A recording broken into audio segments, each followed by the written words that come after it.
ಇವಾಗ ಹೇಗೆ ಮಳೆ ಬರ್ತಾ ಇದೆ, ಎಲ್ಲರೂ ಈ ಚಳಿಗೆ ಬಿಸಿ ಬಿಸಿ ಪಕೋಡ ಟ್ರೈ ಮಾಡಿ. ಇದಕ್ಕೆ ಬೇಕಾಗಿರೋದು ಈರುಳ್ಳಿ, ಮೆಣಸಿನ್ಕಾಯಿ ಮತ್ತು ಕರಿಬೇವು ಸೊಪ್ಪು ಅಷ್ಟೇ. ಈರುಳ್ಳಿ ಉದ್ದವಾಗಿ ಕಟ್ ಮಾಡ್ಕೊಳ್ಳಿ, ಮೆಣಸಿನ್ಕಾಯಿ ಸಣ್ಣ ಸಣ್ಣದಾಗಿ ಕಟ್ ಮಾಡ್ಕೊಳ್ಳಿ, ಮತ್ತು ಅದಕ್ಕೆ ಸ್ವಲ್ಪ ಕರಿಬೇವು ಸೊಪ್ಪು ಕಟ್ ಮಾಡಿ ಹಾಕಿ.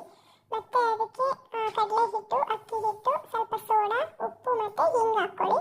ಹಿಂಗೆ ಹಾಕೋದ್ರಿಂದ ಅಕಸ್ಮಾತ್ ಎಲ್ಲರೂ ಗ್ಯಾಸ್ಟ್ರಿಕ್ ಆಗುತ್ತೆ ಕೆಲವೊಬ್ಬರಿಗೆ, ಅಂದರೆ ಅದು ಕಮ್ಮಿ ಆಗುತ್ತೆ. ಇದನ್ನ ಫಸ್ಟ್ ಚೆನ್ನಾಗಿ ಸ್ವಲ್ಪ ಮಿಕ್ಸ್ ಮಾಡ್ಕೊಳ್ಳಿ. ಆಮೇಲೆ ಸ್ವಲ್ಪ ನೀರು ಹಾಕೊಂಡೇ ಮಿಕ್ಸ್ ಮಾಡಿ.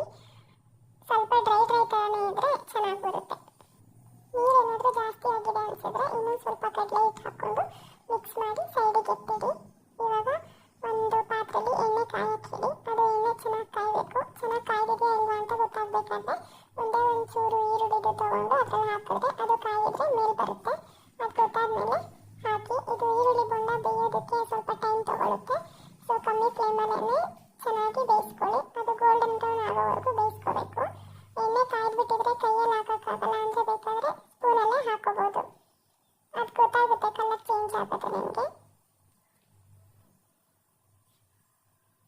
ಚೆನ್ನಾಗಿ ಫ್ರೈ ಮಾಡಾದ್ಮೇಲೆ ಅದಕ್ಕೆ ಲಾಸ್ಟಲ್ಲಿ ಸ್ವಲ್ಪ ಕರಿಬೇವು ಸೊಪ್ಪು ಹಾಕಿ ಎತ್ತಿಟ್ಕೊಂಡ್ರೆ, ಕರಿಬೇವು ಸೊಪ್ಪು ಹಾಕಿ ಎಣ್ಣೆಲಿ ಫ್ರೈ ಮಾಡಿ ಎತ್ತಿಟ್ಕೊಂಡ್ರೆ ಅದು ಫ್ಲೇವರ್ ತಿನ್ನೋಕ್ಕೆ ಚೆನ್ನಾಗಿರುತ್ತೆ.